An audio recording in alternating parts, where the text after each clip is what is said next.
Afin de soutenir un système alimentaire sain et durable envers les jeunes générations, la commune de Tapu-Tapu-Atea, conjointement avec Protège, financée par l'Union européenne, ont mené depuis quelque temps plusieurs actions en vue de communiquer et sensibiliser au maximum la population des dangers et des risques liés à notre alimentation. C'est dans ce cadre qu'un jeu concours basé sur le thème du potager à l'assiette a été organisé avec la collaboration des élèves des écoles de la commune de Tapu-Tapu-Atea.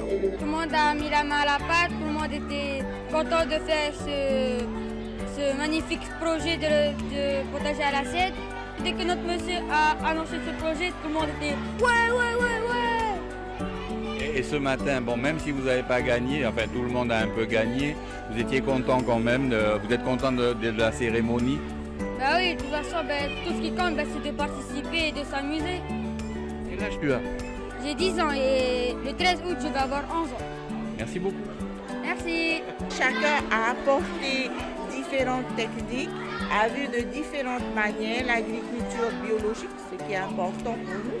Parce que sur les écoles de Tapu-Tapu-Atea, la mairie contribue énormément à faire en sorte que les enfants puissent manger sainement.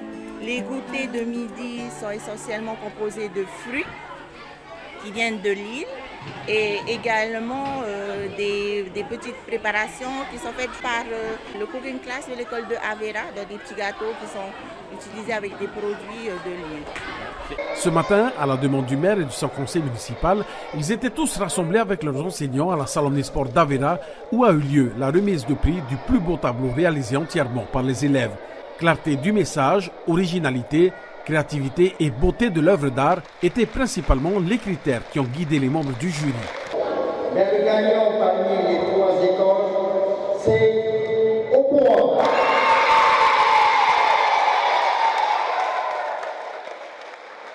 C'est donc l'école de Opoa qui en sort grand vainqueur de ce concours. Le maire Thomas Moutam a félicité l'ensemble des participants à ce jeu concours et a tenu à les sensibiliser sur l'essentiel, c'est-à-dire une alimentation saine pour avoir une meilleure santé. Je voulais féliciter les trois écoles, même si c'est Opoa qui a gagné, mais l'école de Avera, de Opoa, de Pouhigné, bravo, avec les enseignants, les directrices et les parents d'élèves, avec les associations qui ont soutenu. Chacun essaie de défendre leur projet dans chaque district. Le résultat, je suis touché parce que ce sont nos enfants qui ont imaginé. Et j'ai vu ce matin, donc il y a un qui a expliqué pendant 5-10 minutes, depuis le début jusqu'à la fin, je me suis dit, tiens, c'est un futur ingénieur agricole de demain. Bravo à ces enfants, il faut initier nos enfants. Parce que le programme qu'ils ont mis en place, les potagers pédagogiques, en utilisant tous les intrants bio, avec le cooking class qui vient s'ajouter pour dans l'assiette, je pense que c'est un atout. Ce jeu concours du potager à l'assiette s'inscrit dans un vaste plan de communication élaboré en partenariat avec le projet Protège, qui tourne autour de la transition agroécologique visant à soutenir un système alimentaire sain envers les jeunes générations. Quoi de mieux pour faire passer un message, déjà de 1, par nos enfants, par l'éducation, parce que c'est eux le monde de demain, donc c'est eux qui vont faire en sorte que le message va être pérenne. Ensuite, de 2, quoi de mieux pour faire passer un message que par la mise en pratique. Là, ils ont pu voir avec toucher du bout des doigts justement d'où est-ce que ça venait, bien comprendre les étapes du potager à l'assiette. C'est aussi le message de Tavana. C'est aujourd'hui, on vit dans une société de consommation qui nous facilite la vie. Donc quand on veut quelque chose, on va au magasin, on l'achète tout simplement. Mais maintenant, est-ce que plus tard, on va savoir d'où ce qui arrive au magasin, d'où est-ce que cela vient? Et donc c'est un peu le message de la commune, le message de notre maire, de dire ce retour à la terre. Donc on essaye justement par ce biais de plan de communication de toucher aussi nos enfants et pas uniquement les adultes.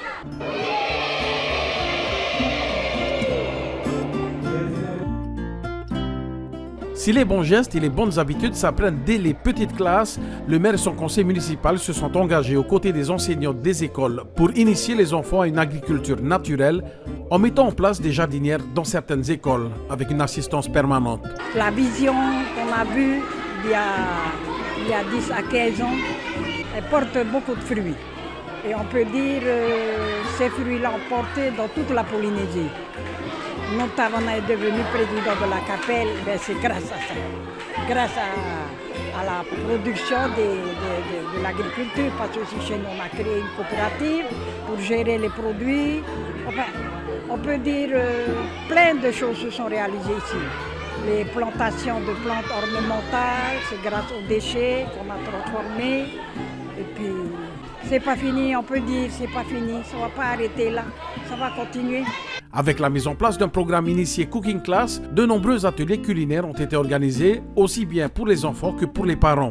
Des dégustations avec uniquement des produits du terroir ont été multipliées pour montrer la valeur nutritive et la différence de saveur de nos produits locaux. La commune a même ouvert au public une salle de conseil nutritionnel visant à sensibiliser parents et enfants à participer à des concours culinaires basés sur des recettes simples, faciles à reproduire dans les familles.